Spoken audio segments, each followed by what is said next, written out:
Donc, il est 18h31. Bienvenue à cette soirée de consultation pour divers règlements, modifications de règlements à notre réglementation, finalement.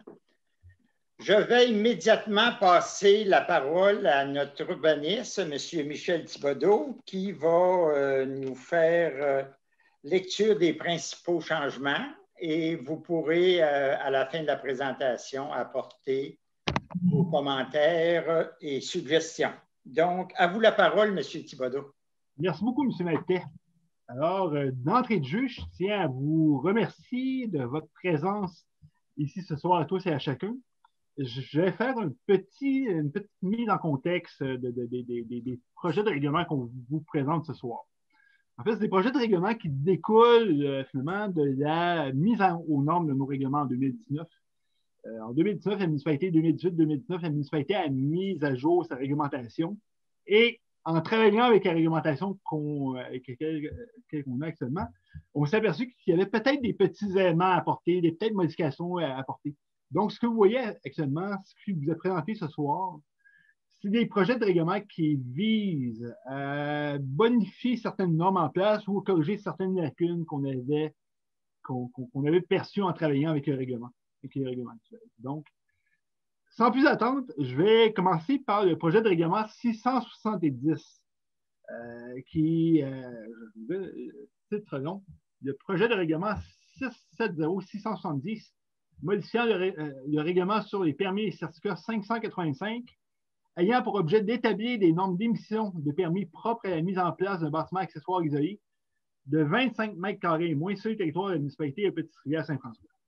Donc, ce que vient de dire ce règlement-là, c'est qu'on décide d'établir, de faire une distinction entre les bâtiments complémentaires de 25 mètres carrés et moins et ceux de 25 mètres carrés et plus, en termes de documents qu'on va demander pour l'émission d'un permis.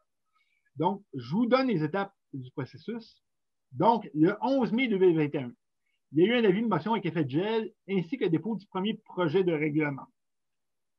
Par la suite, ce règlement fait l'objet d'une consultation publique ce soir, le 5 juillet 2021, et il devrait être adopté, si tout va bien, en adoption finale par la municipalité le 13 juillet 2021. Quels sont les principales, quel est l'objet du règlement? Grosso modo, c'est de revoir les documents exigés par la municipalité afin d'émettre un permis de construction pour un bâtiment complémentaire isolé d'une superficie de 25 mètres carrés. Quelles sont les personnes qui sont affectées par cette modification réglementaire-là? C'est l'ensemble des requérants de permis visant à la mise en place d'un bâtiment complémentaire à l'habitation d'une superficie de 25 mètres carrés et moins sur le territoire de Petite-Rivière-Saint-François. Grosso modo, ce qu'on stipule par cette modification réglementaire-là, en fait, on vient modifier l'article 4.3 qui est présent au règlement 585 sur le permis de certificat de municipalité, et on vient établir une distinction entre le bâtiment de 25 mètres carrés et moins et celui de 25 mètres carrés et plus, et finalement 26 mètres carrés. En date du 5 juillet 2021, un citoyen qui vient me voir, qui me demande un permis, par exemple, un cabanon de 13 mètres carrés, je dois lui exiger un plan projet d'implantation réalisé signé par un arpenteur géomètre. Nous, ce qu'on souhaite, par la modification qui est présentée ce soir, c'est de faire tomber l'obligation du document fait par l'arpenteur géomètre pour les bâtiments de 25 mètres carrés et moins, et seulement à conserver pour les bâtiments de 26 mètres carrés, au final, et plus, ainsi que les bâtiments principaux. Naturellement, on va toujours demander des plans pour la construction d'un bâtiment de 25 mètres carrés et moins, et on va demander un certificat de localisation maison. Autrement dit, on va demander aux citoyens de nous localiser sur un certificat de localisation l'endroit où il va implanter le bâtiment complémentaire, ainsi que les distances par rapport aux limites du terrain et autres bâtiments présents sur la propriété. Donc, c'est une certaine façon, c'est une espèce d'allègement, on dirait comme ça, administratif, qui avait été demandé par plusieurs citoyens. Je peux vous donner un exemple de bâtiments achetés dans des grandes surfaces qu'on n'a pas énommé, vous pouvez en trouver vous-même, des espèces de cabanons en plastique qu'on va voir qui coûtaient 4, 5 ou 600 $, alors que le document, l'arpenteur qu'on demandait, coûtait bien souvent plus cher que le bâtiment en tant que tel. Donc, c'était pour corriger cette particularité-là qu'on propose le règlement 170. Et voilà pour le règlement 670. Le prochain règlement. Est-ce qu'il y a des questions par rapport à cette modification?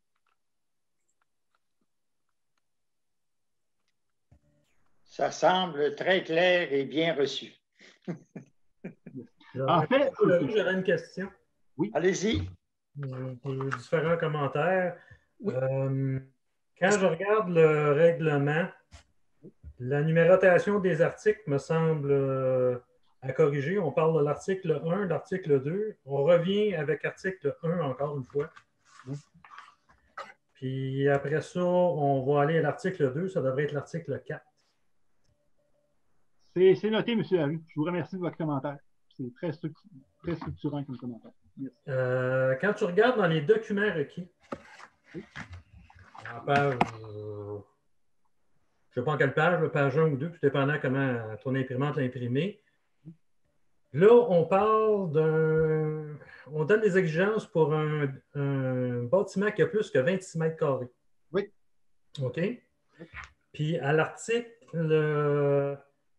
4.3.1 qu'on rajoute, on donne requis dans le cadre de la mise en place d'un bâtiment accessoire isolé de 25 mètres et moins.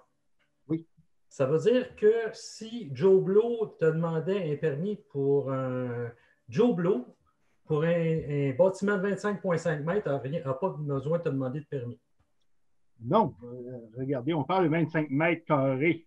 Si on arrive à 25,1, quant à moi, on est rendu à plus que 25 mètres carrés. Oui, mais en 4.3, tu dis que c'est pour 26 mètres et plus. Oui. Puis en 4.3.1, tu dis que c'est pour 25 mètres et moins. C'est qu'entre 25 mètres et 26, il n'y a pas d'exigence. C'est un très bon point que vous apportez, M. Larue. Un très, très bon point que vous apportez là. Là, compte tenu. Ouais, je peux mettre la caméra. Là. Oui, on fait pas. Compte tenu du libellé, j'imagine que l'erreur, puis c'est pas moi de décider de ça, là, en 4.3, on voudrait que ça soit supérieur à 25 mètres carrés parce que c'est dans la présentation du règlement, c'était pour 25 mètres et moins. Oui. C'est que j'imagine que l'erreur, d'après moi, est plus au niveau du 4.3 mètres, là, du paragraphe 4.3 où on dit que ça doit être supérieur à 25 mètres plutôt que 26. Noté. Dans le même paragraphe 4.3, dans le paragraphe 4.3, section A, oui. Avant d'aller plus loin que ça, de la manière que c'est écrit, on parle d'une superficie égale ou supérieure est 26 mètres carrés. C'est que j'imagine que c'est un A accent grave plutôt qu'un E accent grave qui doit aller là. C'est ce qu'on appelle simplement une faute de frappe. Oui, OK. Non, mais c'est parce que la question est excellente. Le point est excellent. Puis, plus bas dans le A, j'imagine, tu as des pourcentages partout sauf au 49 %. Dans le 4e point, l'identification des pourcentages de pente à la suite d'un relevé de terrain et l'identification des secteurs de pente de moins de 16 %, de 16 % à 29 % et de 30 % à 49 %. Je pense qu'il y a un pourcentage qui manque là et de 50 % et plus. Oui. Tout à fait. Vous avez bien fait vos devoirs, M. Larue. Je vous félicite. J'essaye de bien les faire. Je ne suis pas sûr que je réussis tout le temps. Mais j'ai plus d'autres commentaires. C'est très bien fait là-dessus. Est-ce que quelqu'un d'autre qui avait une question, un commentaire par rapport au 670? On va corriger notre libellé. C'est sûr que si on parle de bâtiments de moins de 25 mètres carrés, donc ils sont en bas de 25 mètres, et on pourra parler de 25 mètres carrés et plus. Fait qu'il n'y aura plus de jeu. J'ai une question, si je peux. Oui. Oui, c'est Éric Bergeron ici. J'ai une question au niveau du PIIA. Donc, on parle d'aspects ici quantitatifs, 25 mètres carrés. Est-ce qu'il y a aussi des aspects qualitatifs? Par exemple, j'ai un petit cabanon, mais en forme de tête de mort. Okay? Je prends un exemple extrême. Là. Mettons, est-ce que ça serait permis? En fait, ça va être vu un peu plus loin. C'est un autre règlement qui va vous être présenté ce soir, M. Bergeron, où vous allez avoir ces normes. OK. Merci. Oui. Donc, sans plus attendre, j'aimerais vous présenter le projet de règlement 671 671. Je reprends une bonne respiration. Donc, c'est le projet de règlement 671 ayant pour objet de modifier la définition de hauteur d'un bâtiment présent sur le territoire de Petite-Rivière-Saint-François. Donc, voici ce qui s'en vient d'un côté. Donc, le 11 mai dernier, il y a eu l'adoption du premier projet avec effet de gel du règlement 671. Le 5 juillet, qui est ce soir présentement, on a la consultation publique sur le premier projet de règlement. Ensuite, le 13 juillet 2021, il y a l'adoption du second projet de règlement qui sera par la suite transmis au Conseil des maires de la MRC de Charlevoix pour vote lors de la séance du 14 juillet 2021. Et le tout devrait nous retourner en août pour adoption finale. Donc, voici ce qui s'en vient. Pourquoi avoir touché à la définition de hauteur? C'est suite à certaines lacunes. C'est parce qu'il y avait une lacune dans notre règlement. Vous savez, la hauteur actuelle, regardez, je dis dans le fond, je vais vous lire la définition actuelle avec laquelle on travaille actuellement, qui annonce que la hauteur d'un bâtiment signifie la distance verticale entre le faîtage et le niveau du premier étage dans le cas d'un bâtiment principal. La hauteur d'un bâtiment signifie la distance verticale entre le niveau le plus élevé du toit et le niveau du plancher dans le cas d'un bâtiment accessoire. Nonobstant, le deuxième alinéa, la hauteur d'un bâtiment signifie la distance verticale entre le niveau moyen du toit et le niveau du plancher dans le cas d'un garage isolé. Et on remplace cette définition-là par une définition qui est relativement simple, qui à mon sens, est plus simple et qui est utilisée dans beaucoup de municipalités au Québec, qui est la distance verticale comprise entre le niveau moyen du sol naturel et le faîtage de toit. Chez nous, il y avait une distance. C'est bien sûr, il y a un T à toit, on s'en excuse. Dans le cas d'un toit plat, la hauteur du bâtiment correspond à la distance verticale comprise entre le niveau moyen du sol naturel et le point le plus élevé du toit. Je vous explique. Si vous promenez un peu dans certains secteurs de Petite-Rivière-Saint-François, vous avez remarqué qu'au niveau de la rue, vous semblez avoir une hauteur qui est tout à fait conforme. On parle de généralement 7 mètres, 8 mètres, 9 mètres. Et lorsque vous passez la rue plus bas, vous allez avoir un rez-de-jardin qui peut être assez grand, qui peut donner l'impression qu'au final, le bâtiment ne respecte pas la hauteur prescrite pour la zone. Ce qui est probablement le cas dans certains cas, tout dépendant de la façon qu'on le prend en définition. Donc, on a décidé de rebrasser un peu cette définition-là et d'y aller avec un niveau moyen du sol avant le niveau moyen du sol naturel. Et pourquoi le niveau moyen naturel du sol? C'est qu'on est conscient que certaines personnes pourraient avoir tendance à faire des travaux tremblants simultanés à la construction, ce qui aurait pour objet de fausser la hauteur réelle du sol, la hauteur réelle du bâtiment. Donc, on veut s'assurer d'avoir une définition de hauteur qui est beaucoup plus représentative de la réalité terrain. Donc, telle était l'intention. Qui est affecté par ce projet de règlement? En fait, c'est l'ensemble des citoyens de Petite-Rivière-Saint-François désirant déposer une nouvelle demande de permis visant à la mise en place de bâtiments principal et ou accessoires. Okay? Donc, les hauteurs touchent tout le monde. Le minute que vous construisez, il va avoir une hauteur et c'est ça à quoi la municipalité travaille. Pourquoi avoir procédé à ce changement? En fait, pour avoir des hauteurs de bâtiments qui seront plus représentatives de la réalité du terrain. Ce qu'on avait, c'était bien. Mais sur le plancher des vaches, c'est peut-être autre chose. Et il faut prendre en compte les rez-de-jardin dans le calcul de hauteur du bâtiment, ce qui n'est pas le cas actuellement. Et on sait, à Petite-Rivière-Saint-François, la forme de notre. On a la chance d'avoir une géographie qui est unique, à toute fin pratique de se construire, et c'est une géographie qui favorise les rez-de-jardin. Donc, on voulait s'assurer qu'eux aussi soient inclus dans le calcul de hauteur. Est-ce que vous avez des questions par rapport au projet de règlement 671?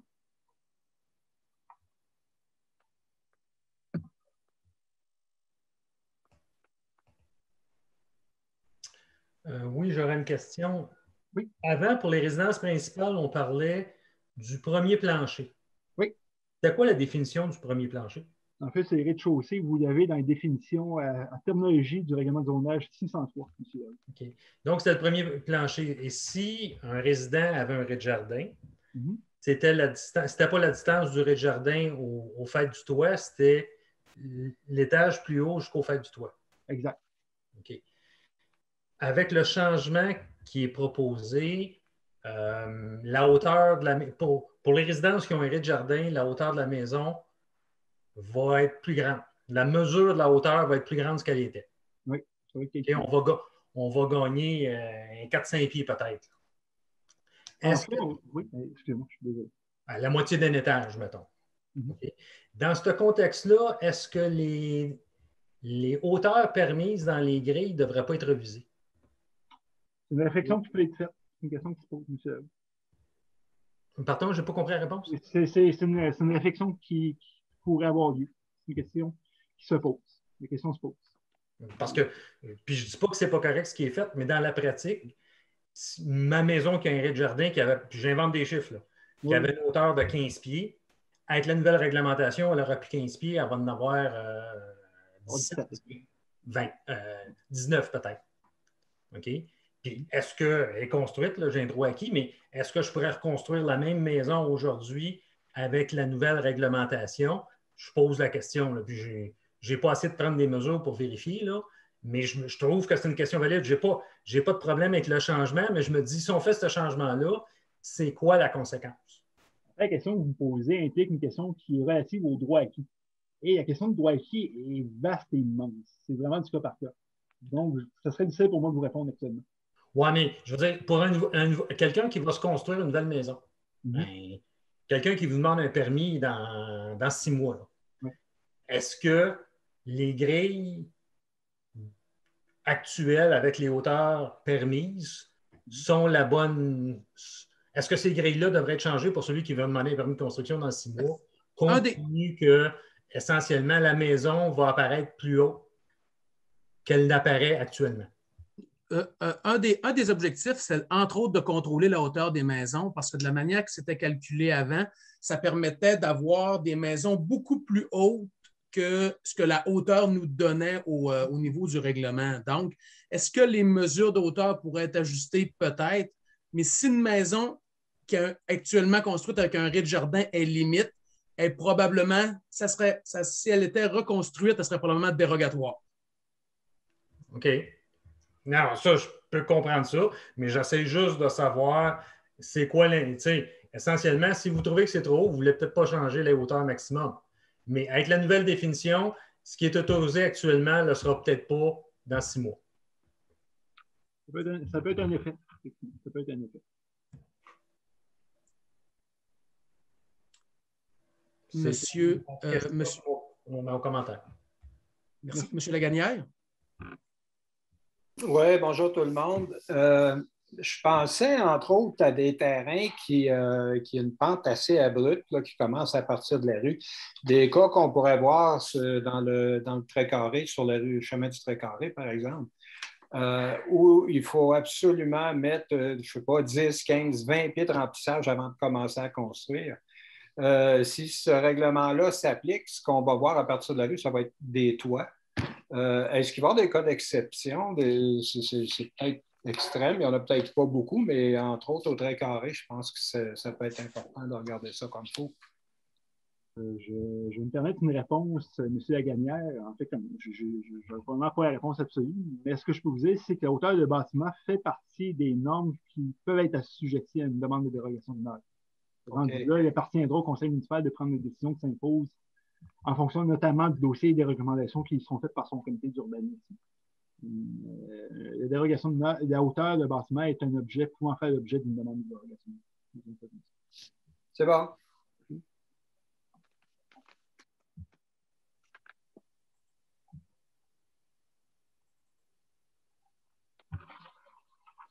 On va passer au prochain règlement, qui est le projet de règlement 672. Et je vais reprendre une bonne respiration. Le projet de règlement 672 ayant pour objet de régir la mise en place de nouvelles entrées charretières mitoyennes sur le territoire de la municipalité de Petite-Rivière-Saint-François. Quelles sont les étapes de cette modification réglementaire? Donc, le 8 juin dernier, il y a eu avis de motion avec effet de jet dépôt du premier projet de règlement. Par la suite, ce soir, ce qu'on fait, on parle de la consultation publique sur le premier projet de règlement. Par la suite, le règlement sera transmis au conseil municipal pour adoption du second projet de règlement. Le même second projet de règlement sera par la suite transmis au conseil des maires de la MRC de Charlevoix pour vote auprès du conseil des maires. Et si tout se passe bien, le projet de règlement nous est retourné pour adoption finale en août 2021. C'est bon, on ne fera pas de retour dans le temps, on s'en excuse. On est en 2021. Quel est l'objet du règlement? On parle de rejet et de mise en place de nouvelles entrées chartières mitoyennes sur le territoire de Petite-Rivière Saint-François. Je vais juste reprendre mon texte ici de règlement. En fait, on vient modifier 2 articles. On vient toucher à 2 articles. Soit la modification de l'article 9.1.1, barre 1, F du règlement de zonage 603 qui sera libellé comme suit. Une entrée chartière doit être aménagée à une distance minimale de 1 mètre d'une ligne délimitant le terrain, sauf dans le cas où il s'agit d'un accès utilisé en commun par 2 terrains contigus et plus. Ce qu'on ajoute ici, c'est et plus. Parce qu'en ça, on l'a limité à 2 terrains. Les entrées chartières mitoyennes. Donc, voilà pour le 9.1.1-1 F. Et on crée l'article 9.1.1-1 H, qui est libellé comme suit. Il est possible d'aménager une entrée chartière afin de desservir 2 terrains mitoyens et plus. Dans une telle éventualité, le propriétaire des lots desservis devra, par une entrée chartière desservant plus d'un terrain, doit indiquer sur une enseigne l'identification visible depuis la voie publique les adresses desservies par les dites entrées chartières. La enseigne devra être conforme aux normes inscrites aux articles 11.2.1 et 11.2.2 du règlement du zonage 603. Les articles 11.2.1 et 11.2.2 sont les articles qui encadrent l'affichage de la Petite-Rivière Saint-François. D'où elle fait. Qui est affecté par ce projet de règlement? L'ensemble des citoyens de Petite-Rivière Saint-François désirant déposer une nouvelle demande de permis visant à la mise en place d'un bâtiment principal ou accessoire. Autrement dit, si vous voulez vous construire un bâtiment principal ou accessoire, on l'a mis accessoire aussi, ça vous prend une entrée chartière pour accéder au terrain. Donc, cette norme-là pourrait s'appliquer à vous si tel est le cas. Pourquoi avoir procédé à ce changement? Parce que, d'un, on avait des dents. Il faut se dire, on a eu des gens qui sont informés, qui nous ont fait part de certaines problématiques, certaines situations particulières. Et la municipalité a dit de réagir par rapport à ça et de se pencher sur la question. Et on veut permettre la mise en place d'une entrée chartière pour desservir 2 terrains, plus de 2 terrains mitoyens. Premièrement, le règlement ne permet pas d'en desservir plus que 2. Là, on peut en autoriser 2, 3, dans les cas où les terrains sont naturellement mitoyens. Encadrer la mise en place d'une enseigne pour l'entrée chartière mitoyenne desservant plus de 2 terrains mitoyens. Naturellement, on veut s'assurer aussi que les gens puissent trouver facilement les adresses et que ça ne cause pas de problématiques de sécurité. Je peux vous donner un exemple. Vous avez des secteurs à Petite-Rivière Saint-François où les entrées, les terrains donnent sur des chemins pour lesquels, dans le fond, il y a des pentes très, très, très prononcées. Et les gens, pour des raisons, entre autres de coûts, d'économie de coûts, faisaient la demande de pouvoir partager l'entrée à 2 à 3 terrains qui se touchent. Ce qui n'était pas possible avec la réglementation actuelle. La municipalité de Petite-Rivière Saint-François, via le projet de règlement 672, a décidé de remédier à la situation et de permettre et d'encadrer le tout. Et naturellement, les autres normes qui s'appliquent aux entrées chartières, dont la largeur qui est de maximum 6 mètres, continueront à s'appliquer. Le but n'est pas de créer des rues. On s'entend? Ce n'est pas les rues, ce n'est pas des chemins qui vont être créés, c'est vraiment des chemins d'accès, des entrées chartières mitoyennes. Est-ce que vous avez des questions?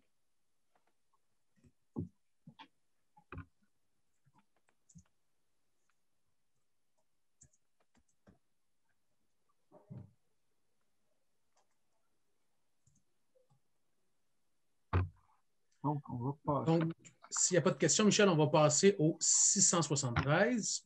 Oui, pas de problème. On y va comme ça. Ici.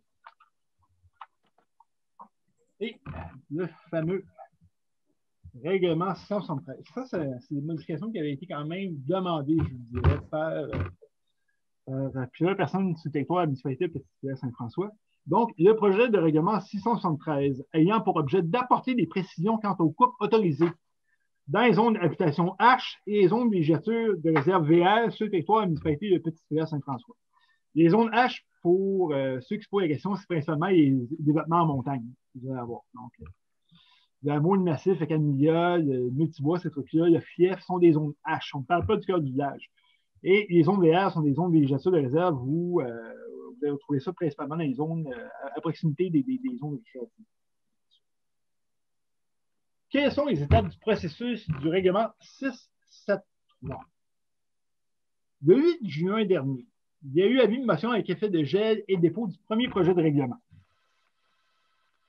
Ensuite, ce soir, ce qu'on fait, on fait la consultation publique sur le premier projet de règlement. On vous le présente, la population. Ensuite, le 13 juillet 2021, si tout se passe bien, il y aura adoption d'un second projet de règlement qui sera par la suite transmis au Conseil des maires de la MRC de Charlevoix pour fin des maires, de vote le 14 juillet prochain. Et en août 2021, si tout se passe bien, il y aura adoption finale du règlement par la municipalité. Donc, l'objet du règlement, c'est vraiment d'apporter des précisions, corriger des lacunes. On s'est aperçu qu'il y avait des lacunes possibles avec une norme sur la coupe à Petite-Rivière Saint-François. Une norme couvrait une boîte de Pandore dans certains cas. Les modifications sont apportées à l'article 14.1.1 du règlement 603. Voici les éléments qui sont modifiés par ces modifications-là. Donc, c'est un qui se pose la question. Le texte est disponible là-dessus. 1.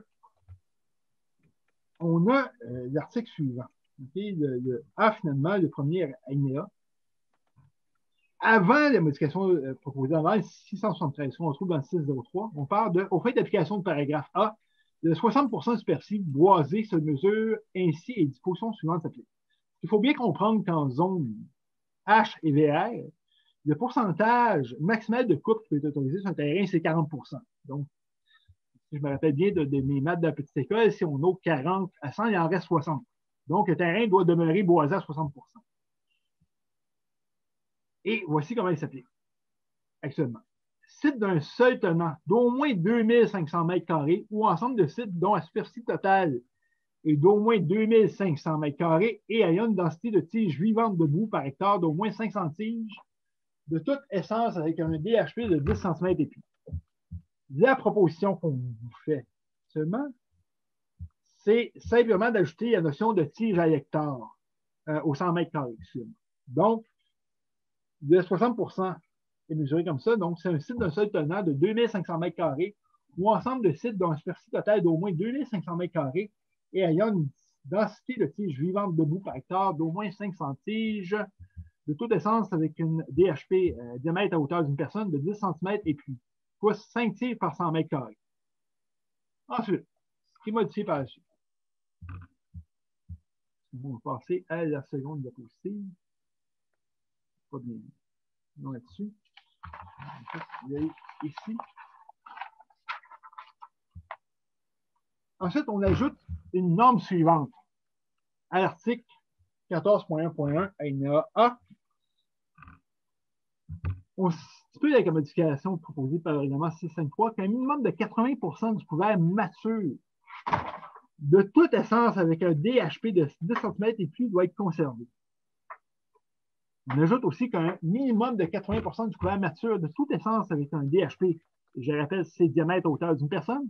Autrement dit, on se met à hauteur d'une personne, je tiens le bras comme ça, c'est le diamètre de l'arbre devant moi.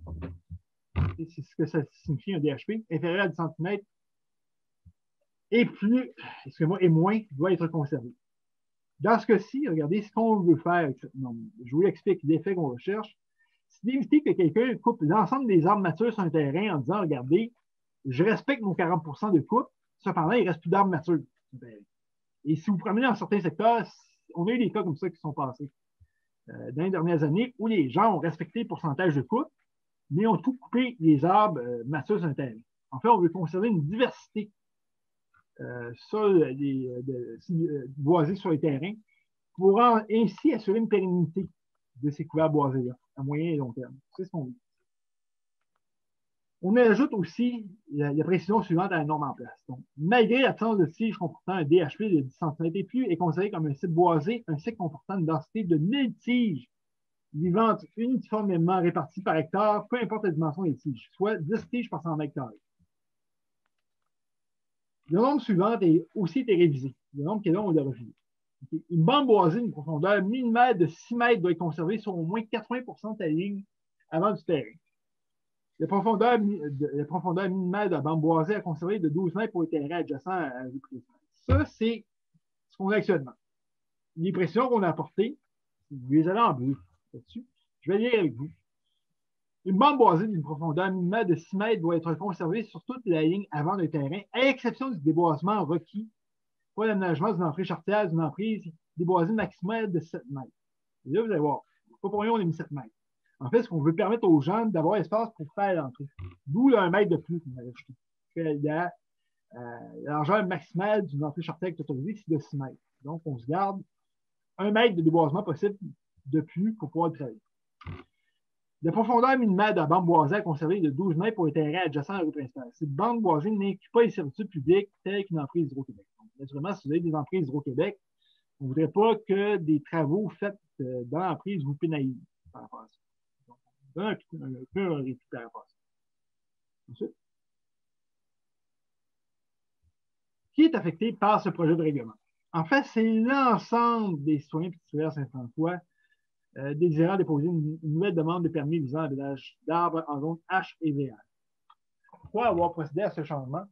Mais c'est pour permettre la conservation d'un couvert forestier diversifié et c'est corriger une lacune dans notre règlement. On avait véritablement perçu qu'il y avait une lacune qui permettait, par la réglementation actuelle, et ça, il faut souvent le vivre pour s'apercevoir ce qui ne marche pas dans un règlement, c'était le cas dans ce cas-ci. C'est à force de s'en servir qu'on s'est aperçu qu'il y avait peut-être 2 ou 3 choses qu'on pouvait modifier pour avoir quelque chose de plus efficace et de plus périn pour la conservation des couverts forestiers sur notre territoire. Donc, voilà pour le projet de règlement 673. Est-ce que vous avez des questions ou des commentaires?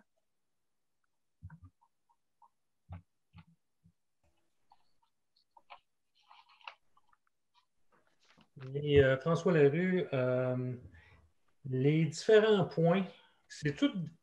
Quand on parle, puis là, je vais essayer de résumer l'affaire. Oui. On veut que, moi, sur mon terrain, il faut que j'aille 5 tiges au 100 mètres carrés. Il faut que je maintienne ça dans la partie boisée. Par contre, je ne peux pas déboiser plus que 80 %.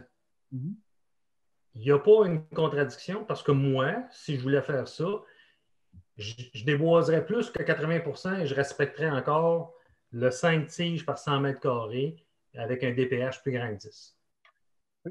Mais ces normes-là s'additionnent, ils ne sont pas séparés. Le 80 % boisé vient en complémentaire avec ce qu'il m'a appris.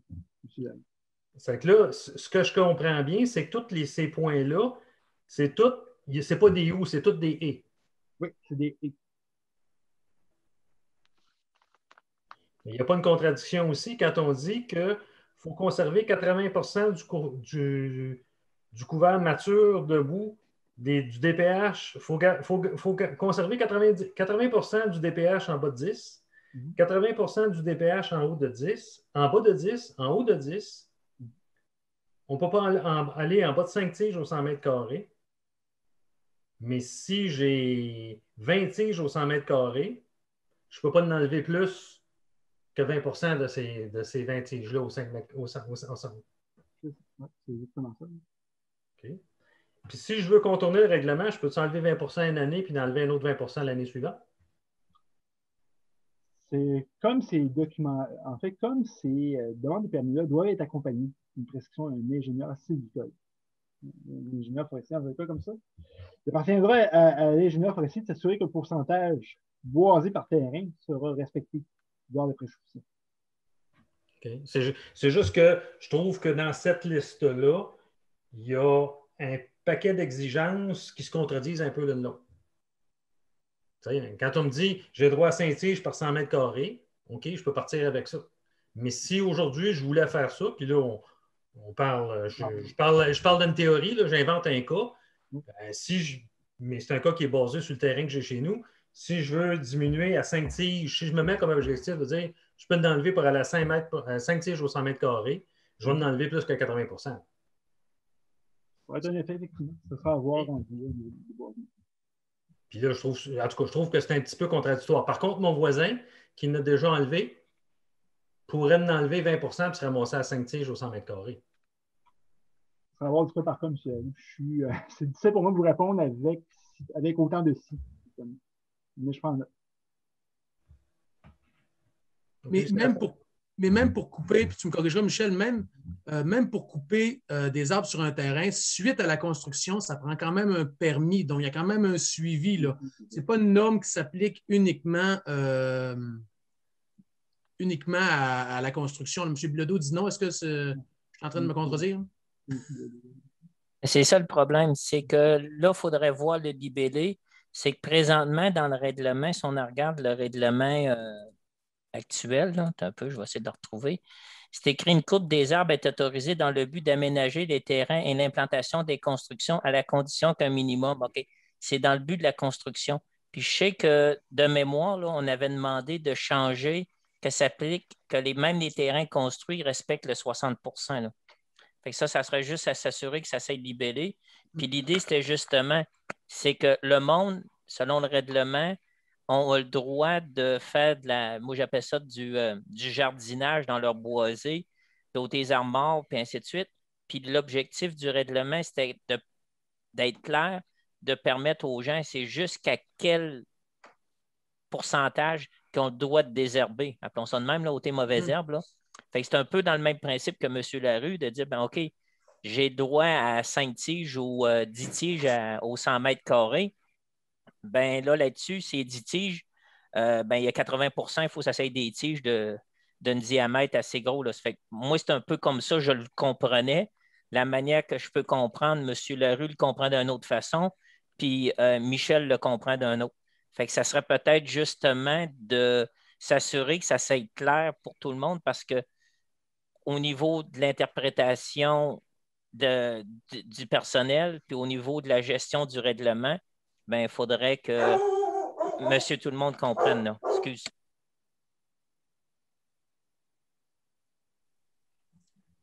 Merci. Donc, Michel, on a noté les petits commentaires. Là. On pourra juste s'ajuster pour que ça peut-être pour éclaircir cet aspect-là. J'aurais une question. Oui. C'est bon? Oui, on vous écoute, Michel. Je ne suis pas sûr d'avoir bien compris, mais c'est comme si en façade d'un terrain, on avait droit juste à ouvrir 7 mètres. Qu'est-ce que vous faites des gens qui achètent des terrains ici et qui viennent, souvent qui payent le bon prix et puis qui veulent avoir une vue sur le fleuve avec le terrain de la façon qu'il est placé en façade? Ben, s'il y a juste une ouverture de 7 mètres, ben, ça ne convient pas. Là. Ça sera regardé rendu là, M. Lagana, effectivement. Le but, c'est d'avoir des arbres pour tenir un terrain. Okay. Ouais. Si vous coupez tous les arbres, vous allez avoir la vue, les terrains à peu près sont au moins. Il y en a été question. Dans le village, ils ont protégé les vues. Mais à l'extérieur du village, j'ai toujours trouvé important de permettre aux gens qui viennent s'installer ici pour le fleuve et de pouvoir le faire. C'est sûr qu'il faut avoir des limites quelque part, mais il y en a été largement question lors de l'adoption des derniers règlements il y a 2 ans, puis je pensais qu'éventuellement, il y aurait des possibilités de ce côté-là. Ce n'est pas le cas d'après ce que vous me dites. Là. Absolument, M. Lagana. Deuxième point, assez récemment, il y a des terrains ou des terres même où il y a eu des coupes à blanc dans les secteurs dont on parle. On n'a jamais su si ces gens-là avaient été mis à l'amende ou s'il y avait eu des pénalités ou quelque chose d'assez important pour que ça arrête. Et je n'ai pas l'impression que c'est arrêté. Est-ce qu'ils sont mis à l'amende? Qu'est-ce qui arrive avec ça? C'est bien embêtant pour moi de vous parler d'un dossier d'un particulier en assemblée publique, une assemblée citoyenne là-dessus. Ce que je peux vous dire, c'est qu'effectivement, il y a eu des constats qui ont été envoyés pour des coupes très récemment. Très récemment, en fait, dans les dernières semaines. Tant par la municipalité que par la MRC. Je crois que M. Laganière est gelé. Donc, merci Michel pour le complément d'information. J'aimerais ça faire un autre commentaire au commentaire que M. Laganière a fait, puis on va en retournant au règlement 670 où on a changé la définition de hauteur. En changeant, parce que moi, chez nous, pour avoir une vue sur le fleuve, essentiellement, du rez-de-jardin sur le terrain, à la hauteur du rez-de-jardin, je n'ai aucune vue sur le fleuve. OK? Ça fait essentiellement d'avoir une maison relativement haute me permet d'avoir une vue sur le fleuve. Fait que si on ne peut pas déboiser, puis que les maisons doivent être relativement basses, ça laisse supposer qu'on n'a pas de vue sur le fleuve. Ou, autre option, puis vous ne l'aimerez pas, tu rases à blanc, puis tu plantes des affaires qui n'ont pas plus haut que 4 mètres d'eau. Puis en ça, je copie un peu la règle dans le village où tu ne peux pas planter d'arbres de plus que 6 mètres pour préserver les vues. Bien, vu de même, tu rases à blanc, puis tu plantes des lilas. Tu as une forêt de lilas, mais essentiellement, les lilas, ils ne viennent pas haut, c'est que tu as une vue sur le fleuve. Oui, sauf que théoriquement, vous n'avez pas le droit de raser à blanc à la base. Non, je sais, mais il y en a d'autres qui l'ont fait, puis qu'est-ce que... Oui, mais on va planter du lilas. Oui, on prend votre commentaire, on va voir là, pour puis moi, j'essaie que tout ça est cohérent. Comme l'Angis la faisait remarquer, il y a des gens qui achètent pour avoir une vue. Il faut que les maisons soient plus basses. Avec la nouvelle réglementation, la maison va être plus basse, puis il faut garder des arbres. Ça fait que, à un moment donné, si tu vas avoir une vue, tu vas trouver moyen d'avoir une vue. On va prendre votre commentaire, M. Larue. Vous comprendrez que l'ensemble des décisions ne sont pas toujours basées sur la personne qui va avoir une vue. C'est une décision qui touche l'ensemble de la municipalité. On n'avait peut-être pas vu ce point-là. On va quand même prendre le temps de l'analyser. Je vous remercie. Parfait. Je m'excuse. Moi, ma deuxième question, tantôt, je pense que j'ai eu un problème avec Zoom. Là, tout le monde a figé, puis je ne suis pas sûr que ma deuxième question a été entendue. La question par rapport à des infractions que vous signalez. Oui. Regardez, ce que je peux vous répondre par rapport à ça, je vais faire une chose que j'ai dit tantôt. C'est très délicat pour moi de parler d'un dossier en particulier en Assemblée citoyenne. Cependant, ce que je peux vous dire, c'est que tant la municipalité que la MRC ont fait parvenir des constats d'infraction à un citoyen par rapport à des coupes abusives récemment. OK. Mais est-ce que je veux juste savoir s'il y a des suites? Je ne voulais pas donner de nom justement à cause de ça. Là. On parle dans l'ensemble. Est-ce qu'il y a des suites, des poursuites? Parce que s'il n'y a pas, il n'y a rien qui se passe après, ça va continuer tout simplement. Là. Les gens s'en parlent, puis go, on coupe. Oui, c'est pour ça que c'est des constats qui ont été envoyés, non pas des avis.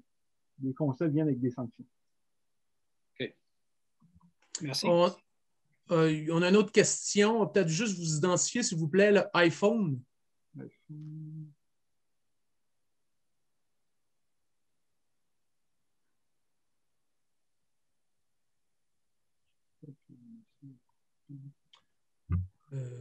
Oui, iPhone, vous aviez une question, sinon on passe au règlement suivant.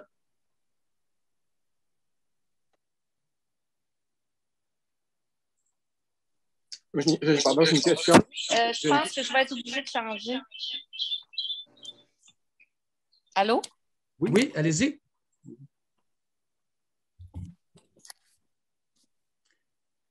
Bon. Est-ce que vous m'entendez?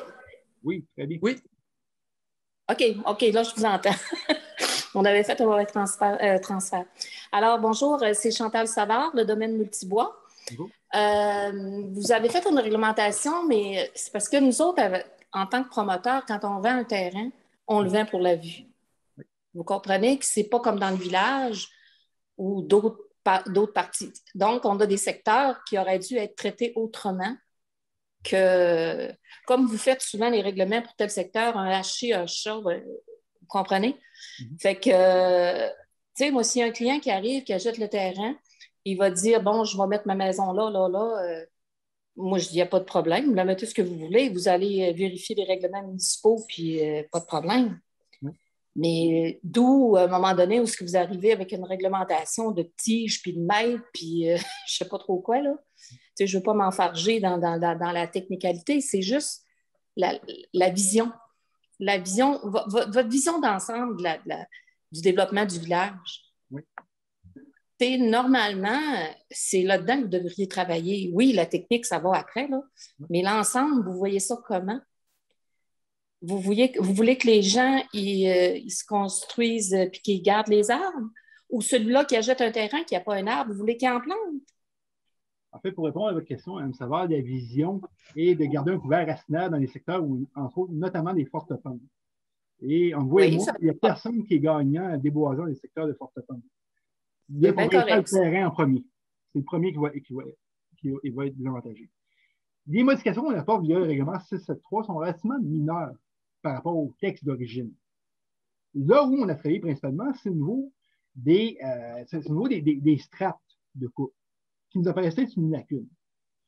On avait une problématique qui faisait en sorte qu'un individu aurait pu couper les arbres matures et les arbres importants sur le terrain et quand même respecter le pourcentage de coupe, ce qui était non représentatif de ce qui allait contre l'essence du règlement. Donc, lorsqu'on parle d'essence de règlement, on parle d'essence au niveau de la sécurité, ne serait-ce que par le maintien du couvert racinaire et d'apporter une précision pour avoir une diversité au niveau de l'aménagement du terrain. C'est ce qui est avisé. Est-ce que les gens automatiquement perdent la vue? La réponse est non. Je ne crois pas. Mais est-ce qu'on va avoir des terrains qui vont être plus qui vont avoir des meilleurs représentatifs de ce qu'est un terrain boisé en termes de strates?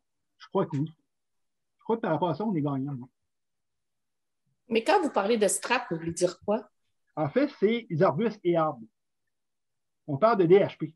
On a la notion du 80% au niveau du DHP. Pour les arbres avec un DHP, en fond, c'est le diamètre à hauteur d'une personne. Donc, on veut pas finalement que les gens coupent tous les petits arbres ou tous les grands arbres sur un terrain et qu'ils se servent de cette façon-là pour contourner les règlements, d'une certaine façon. C'est ce qu'on vise par rapport à ça. On veut avoir autant de l'arbustes que de l'arbre mature sur un terrain. Et on ne veut pas que les citoyens coupent tous les arbres matures. Parce que les arbres matures, finalement, le couvert racinaire est très important. Ça apporte un couvert racinaire très important sur un terrain. Par rapport à ça. Moi, j'en ai qui ont tout coupé, mais qui ont tout replanté, mais à leur façon. Okay. On a une couple là, que j'ai vu qui avait fait ça. Moi, je ne savais pas.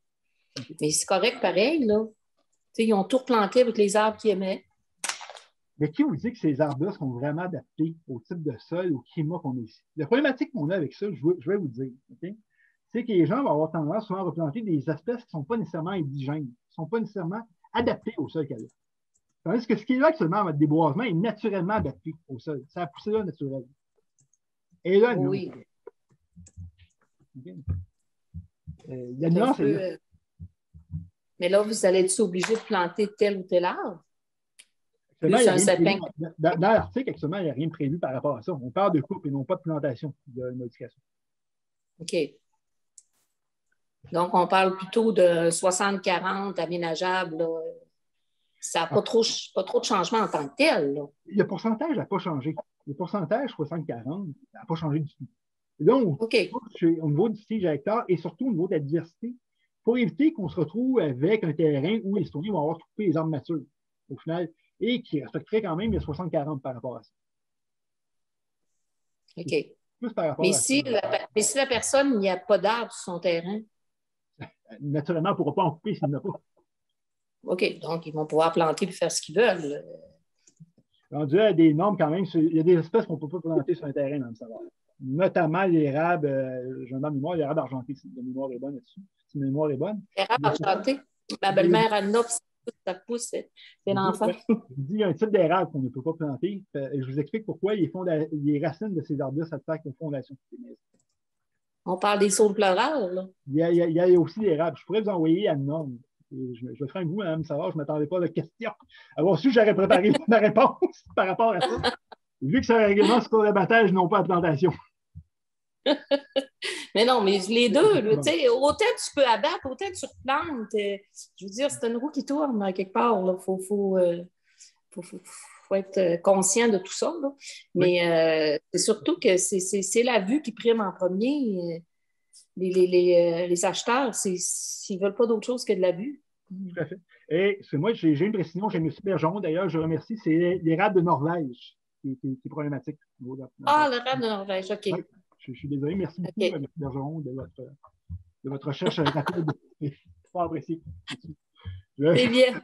Je cherchais le pays, c'était peut-être ça. C'est bon, merci. Merci à vous. J'ai une question, M. Thibodeau, si je peux. Oui, M. Bergeron. Justement. je pense qu'il y a j'ai deux points. Il faudrait clarifier l'affaire de 60-40 versus 80-20. C'est comme, il y a comme deux chiffres qui circulent. Il faudrait mettre ça clair. C'est quoi? C'est 60-40 ou 80-20? Ensuite, est-ce que ce serait possible pour vous dans le règlement d'ajouter, moi je suis un gars visuel, là, un aide au niveau, pour expliquer au niveau propriétaire, au niveau résident de Petite-Rivière, au niveau visuel, là, de mettre un exemple, mettons, de tant de mètres de la rue, pas le droit. Tant de mètres du voisin, pas le droit. Puis aussi, mettons, surtout tant de mètres d'un cours d'eau, pas le droit. Tu sais, que les gens puissent rapidement faire entre guillemets, le carré de sable dans lequel ils ont le droit de construire. Parce qu'actuellement, c'est comme pas clair. Là, tu sais, ça prend un cours d'arpenteur pour être capable de comprendre où on a le droit de mettre une maison. Puis aussi, ça pourrait permettre à certaines personnes de ne pas faire un mauvais achat, parce qu'il y a certains terrains que j'ai vus dans les plans d'arpentage, des terrains qui sont autour du mien, par exemple, où j'ai vu qu'il y a des terrains qui sont carrément inexploitables. C'est des terrains qui sont très étroits, puis il y a un cours d'eau qui passe en plein milieu. Il y a des personnes qui ne vont jamais pouvoir acheter ça. Puis la personne qui va acheter ça sur représentation d'un vendeur qui ne connaît rien là-dedans va se ramasser avec un terrain qui est impossible à bâtir. Puis il y aura encore moins de place pour une fosse septique. Donc, je pense que ce serait bon au niveau de faire un plan, là, une représentation visuelle de qu'est-ce que quelqu'un peut faire sur un terrain à Petite-Rivière avec les règles actuelles. C'est un très bon point, M. Bergeron. C'est une très bonne idée que vous apportez là qui pourrait être facilement intégrée prochainement. On en prend bonne note, M. Bergeron. Oui, merci. Je pense que c'est pas compliqué et utile. Non, c'est un bon point. Effectivement, c'est facile et ça éviterait probablement beaucoup de problèmes et de pépins par la suite. Michel, si je peux me permettre, ce ne sera peut-être pas intégré au règlement. Par contre, on est justement en train de travailler sur des fiches pour avoir des informations sur les différentes zones. Donc, qu'est-ce qu'on peut faire en zone H1, H2, H3? Et on pourra continuer les fiches en fonction de l'abattage d'arbres et tout ça. C'est très, très visuel et ça permet, comme le demandait M. Bergeron, d'avoir l'information rapidement avec des pictogrammes ou des informations. Donc, ça évite d'avoir à comprendre ou à relire l'ensemble du règlement. Monsieur Larue? Oui, bien, compte tenu de la discussion qu'il y a eu, ce que je comprends, c'est que M. X qui a acheté un terrain qui est déboisé, qui a été déboisé par le promoteur ou quoi que ce soit, actuellement n'a aucune obligation de le reboiser. Non, c'est pas tout à fait ça. Lorsqu'il y a une infraction qui est constatée pour du déboisement, la municipalité agit. OK. C'est par rapport à ça. Parce que moi, j'ai une connaissance qui a acheté un terrain déboisé, ça fait un devoir de le garder déboisé tous les printemps, en se disant que quand il va se construire, il va avoir une superbe vue. Là encore, c'est un cas par cas, M. Larue. Il faudrait que je vois l'historique du dossier pour vous répondre. C'est une connaissance, je ne suis pas sûr que je vais te pointer le terrain. Ça peut rester une connaissance là-dedans. Je suis pas sûr, mais je suis au niveau du principe. OK? Si j'avais acheté un terrain qui était complètement déboisé, je pourrais le garder déboisé. C'est le promoteur, Joe Blowick, qui m'a vendu un terrain. Il l'avait déboisé à 100% parce que tu vois mieux le fleuve, c'est plus facile à vendre. Ben, moi, si je me donne comme contrat tous les printemps avec des cisailles ou une chainsaw de le garder déboisé, 20 ans plus tard, je me construis sur un terrain que j'ai gardé déboisé, que je n'ai aucune obligation, qu'il soit à 60% boisé ou 40%, puis 60% boisé. Tout dépend du quand a été fait les travaux. Est-ce qu'il y avait des normes, mais ce n'était pas clair. Vous savez, il y a des terrains qui ont été gardés déboisés longtemps. C'est vraiment du cas par cas. Mais ce que je peux vous dire, c'est que lorsqu'on constate un déboisement illégal, la municipalité envoie des consignes. Okay. J'ai une suggestion aussi, je peux me permettre. En plus de clarifier le 60-40 versus le 80-20, je pense que ça pourrait être, je ne sais pas si c'est possible de le mettre dans le règlement actuel, mais de suggérer, de fortement recommander ou obliger même peut-être de reboiser avec des espèces indigènes du territoire. Donc, pas de palmiers, pas de boa-boa, pas de rosiers non plus. Là, mais, donc, avoir des érables indigènes, des conifères indigènes. Donc, je pense que ça pourrait être bon. Il peut y avoir une belle réflexion. Je remercie M. Bergeron de votre piste.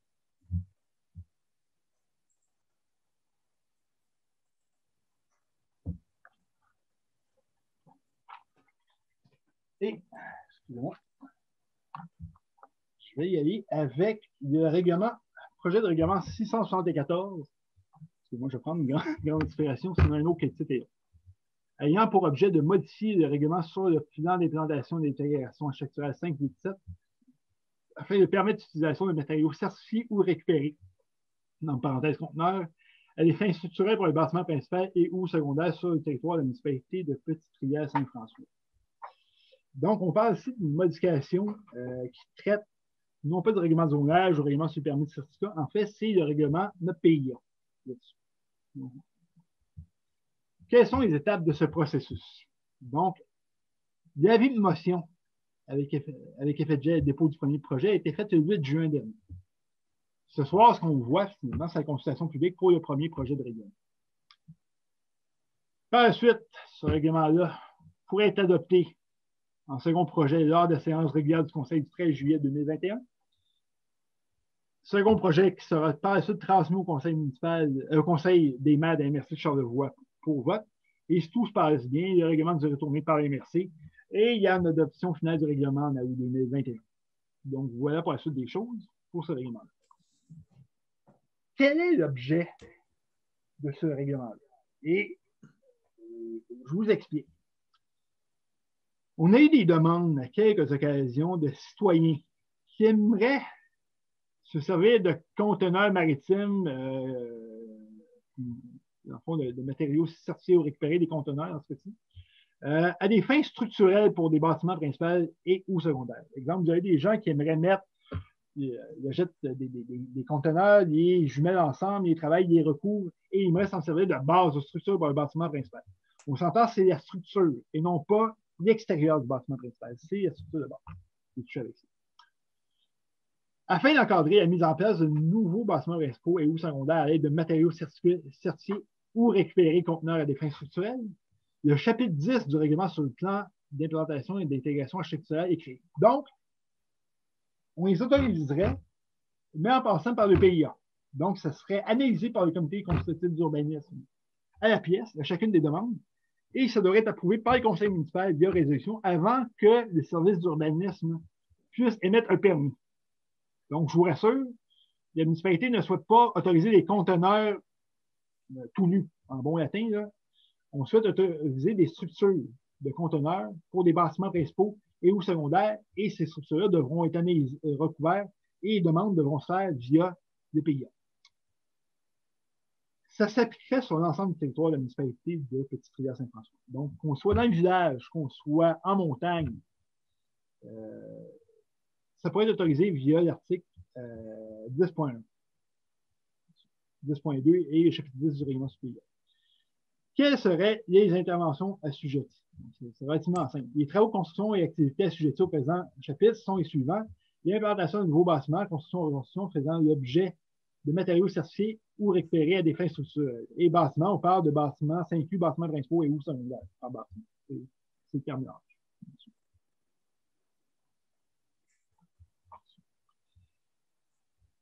La rénovation d'un bâtiment principal faisant l'objet de matériaux certifiés ou récupérés à des fins structurelles. Donc, quelqu'un pourrait rénover un bâtiment, exemple, il change une partie du bâtiment, il remplace une pièce et il pourrait la remplacer par une pièce faite avec une structure de métallique, de conteneur, et la recouvrir. Il y aurait aussi l'agrandissement d'un bâtiment via l'utilisation de matériaux certifiés ou récupérés à des fins structurelles. Donc, l'agrandissement, exemple, vous ajoutez un salon. Le salon pourrait être fait à partir d'une structure métallique qui est faite de conteneurs. Donc, on parle de nouveaux bâtiments, de la rénovation et de l'agrandissement. Telles sont les trois interventions sujet. Naturellement, on parle de PIA. Donc, il y a des critères qui sont liés à ça. Il y a des critères d'analyse. Ce sont des critères qualitatifs et non pas quantitatifs. On s'entend, c'est qualitatif. Donc, il n'y a pas, exemple, il faut que le conteneur soit d'une épaisseur, je ne sais pas, de 25 mm pour qu'il soit acceptable. Non, on parle vraiment d'intégration. Donc, on parle d'intégration d'architecture. Et voici les objectifs et critères qu'on s'est fixés pour les autorités. Donc, l'objectif, c'est d'obtenir une qualité architecturale reposant sur un équilibre entre l'harmonisation de la vertu et le traitement extérieur de chaque bâtiment. Ça ne veut peut-être pas dire grand-chose. C'est une belle phrase. Autrement dit, on va avoir de la variété, de la diversité et on va avoir un équilibre. Et pour arriver à cet objectif-là, on a les critères suivants. Les bâtiments doivent représenter des ressemblances de gabarit, de volume et d'échelle afin qu'un rythme et une harmonie se dégagent de l'ensemble. Ensuite, les détails de conception, les détails architecturaux des bâtiments seront raffinés. Autrement dit, ça ne peut pas être sous de brut.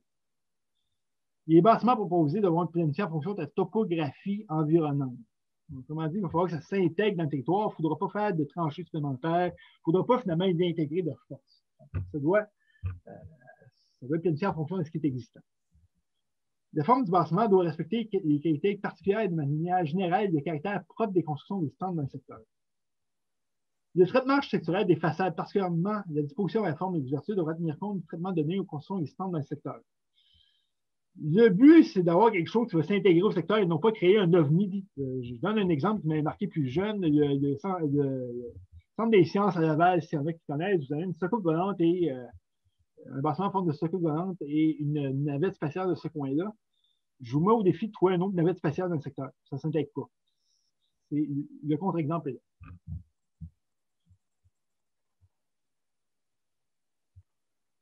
10.3, la suite. Les matériaux de recouvrement recommandés sont des matériaux tels la brique, le déclin de bois, la pierre, etc. C'est recommandé. Là encore, il pourrait peut-être y avoir une demande, naturellement, ça ne respecterait pas ça, mais il pourrait être loisible pour les élus d'autoriser un bâtiment qui ne serait pas recouvert de briques ou de déclin de bois, mais qui serait conforme aux matériaux autorisés de recouvrement pour les bâtiments. On a dit, on oublie le bardeau d'amiante. Ou est-ce qu'on a vu une certaine époque, il y avait une mode dans les années 60 au Québec, c'est une mémoire est bonne, qu'on recouvrait les maisons avec du bardeau asphalte qui représentait la fausse brique. Si vous prenez dans nos campagnes québécoises, vous allez encore en retrouver. Ça, c'est pas autorisé. Donc, on parle principalement de briques, de béquins de bois, de pierre, mais ça pourrait être autre chose tant que ça fait partie des matériaux autorisés, de revêtement autorisé pour le bâtiment. À l'exception des surfaces vitrées des ouvertures, les matériaux de revêtement ne reflètent pas la lumière. Comment dire, on ne veut pas avoir quelque chose qui va créer des problèmes de sécurité. La tôle. Ça ne peut pas être testé sur la tôle. Une combinaison d'au plus 3 matériaux pour le fini extérieur est permise pour chaque bâtiment. Un des 3 matériaux doit dominer le revêtement de façade. Comment dire, on ne veut pas avoir, moi, ce que j'appelle une façade bloc Lego. Des couleurs un peu n'importe comment, un peu n'importe quoi. Les teintes foncées doivent être privilégiées pour les toits et les bordures de toit afin de bien marquer la fin du volume fermé et l'emploi de la couleur noire pour toute toiture toutefois contre-indiquée et les tons de gris doivent être nuancés. Ces éléments-là viennent de notre pays actuel sur le temps passé. Ils ont déjà été dans notre pays actuel. Ce qu'on veut avoir, privilégier des teintes foncées, sauf pour le toit. Et pourquoi pour le toit? C'est que ça crée des îlots de chaleur. La fenestration sur tous les murs du bâtiment principal est à privilégier. Cependant, un des murs latéraux sans aucune fenêtre doit présenter des éléments intéressants. Exemple, cheminée de briques, de pierre, des éléments de verdure, etc., afin de rompre avec la monotonie d'un mur sans ouverture. 10.4. Objectifs et critères d'évaluation relatifs à la construction et modification des bâtiments secondaires utilisant un conteneur à des fins structurelles.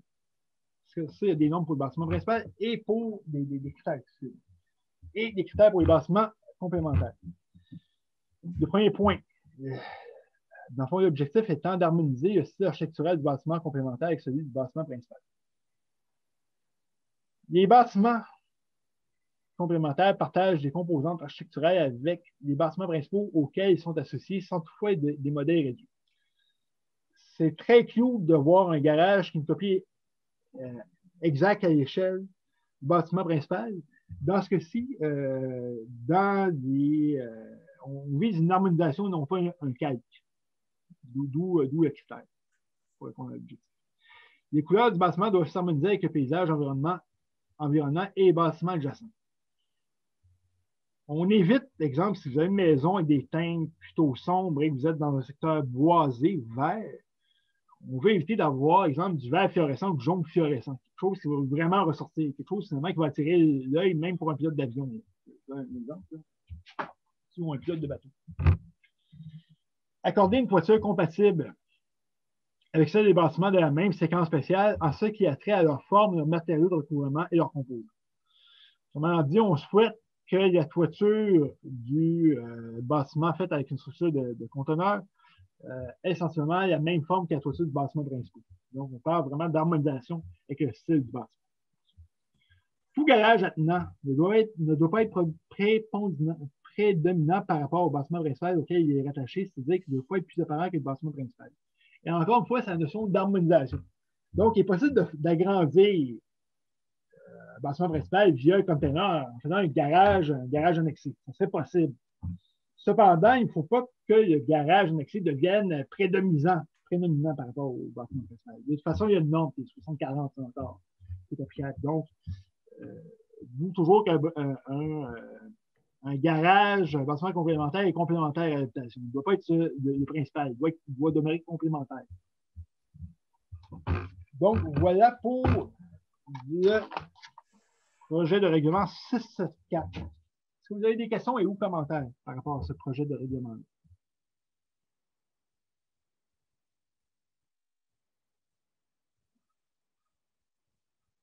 Je vous rassure, le but n'est vraiment pas d'autoriser des containers maritimes à gauche, à droite. On veut autoriser des structures métalliques. Et qui dit structure dit ossature. Et un os doit être recouvert. Monsieur Larue? Oui, la question que j'ai, c'est est-ce que la construction à partir de conteneurs, oui, est-ce que c'est régi par le Code national du bâtiment? Il y a des dispositions là-dessus qui s'appliquent. En fait, tout ce qui est construction est régi par le Code national du bâtiment. OK, mais il y a déjà de la législation, des normes qui existent. Oui, en fait, le règlement qu'on a ici, je vais être très franc avec vous, a été pris sur la Côte de Beaupré. OK. Non, mais je veux dire, moi, essentiellement, c'est quelque chose de nouveau, puis je ne vais pas être contre le changement parce que c'est le changement. C'est juste que je me dis, si quelqu'un veut faire ça, je n'ai pas de problème, autant que ce soit esthétique, puis c'est ça le but. Par contre, d'un autre côté, ce bâtiment-là doit rencontrer un certain code. Ce n'est pas de l'improvisation. Non, c'est donc, et la municipalité, de par vos règlements, parce que je prends vous et pas les inspecteurs ici, dont moi, on n'est pas habilité au niveau du Code national du bâtiment. Donc, on laisse la responsabilité à l'architecte ou au professionnel qui va déposer. Okay.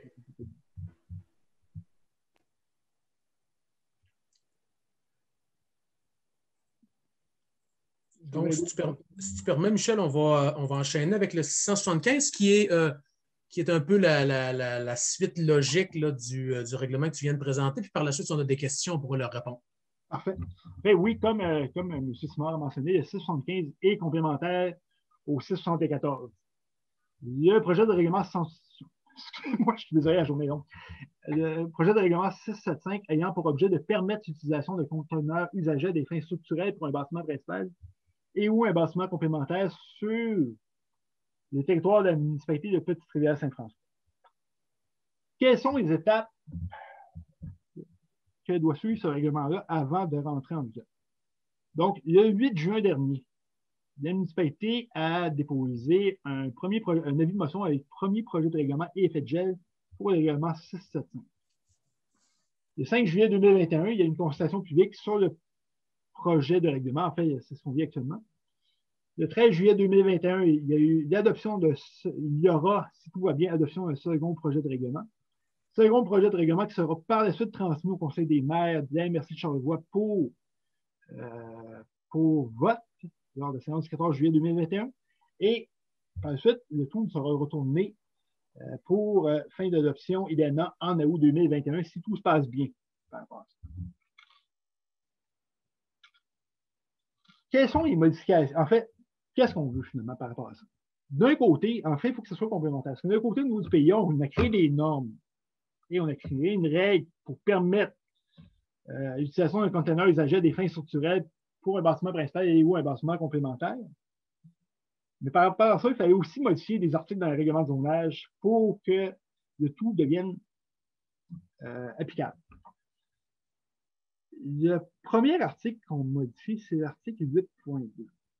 Et le 8.2, c'est un article qui se trouve dans notre règlement de zonage, juste à prendre ici, qui stipule qu'il est interdit d'utiliser comme bâtiment principal ou secondaire, ou encore comme usage principal ou secondaire, un véhicule ou tout autre élément conçu à l'origine comme étant comme une partie d'un véhicule.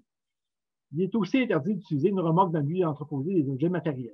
Et ce qu'on rajoute en deux, le 675, toutefois, l'utilisation d'un conteneur est autorisée aux fins structurelles d'un bâtiment principal ou secondaire sur l'ensemble du territoire conformément aux dispositions du présent règlement applicable aux bassements principaux et secondaires, ainsi qu'aux objectifs et critères du chapitre 10 du règlement sous les PIA 587.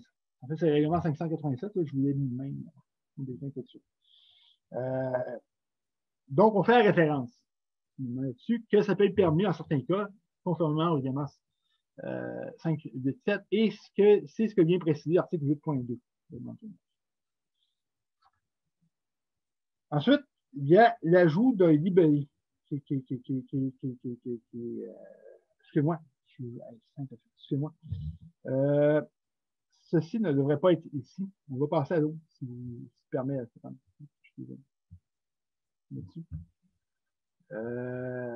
Et il y a la modification de l'article 16.1. Terminologie. On ajoute une définition de conteneur. Parce qu'avant de le nommer, il faut ajouter une définition de conteneur.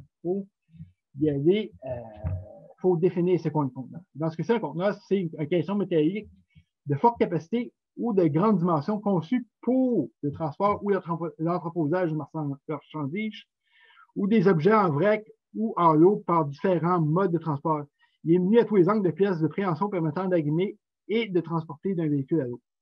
Donc, c'est la définition de conteneur qu'on a pris par rapport à ça. Qui est affecté par ce projet de règlement? En fait, c'est l'ensemble des citoyens Petit-Rivière Saint-François désirant déposer une nouvelle demande de permis visant la mise en place d'un bâtiment principal et ou accessoire conçu avec conteneur. Et pourquoi on va procéder à ce changement? C'est pour permettre l'utilisation de conteneurs comme élément structurant de bâtiment principal et ou usager. Est-ce que vous avez des questions, commentaires par rapport au 6, 7, 5?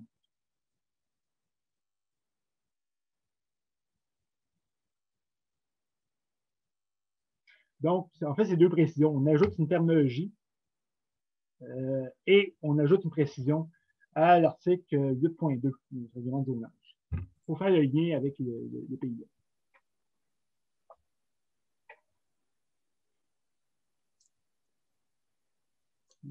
Bon, ben, s'il n'y a pas de questions, on vous remercie beaucoup de votre participation. Je vais laisser à M. Maltais le mot de la fin.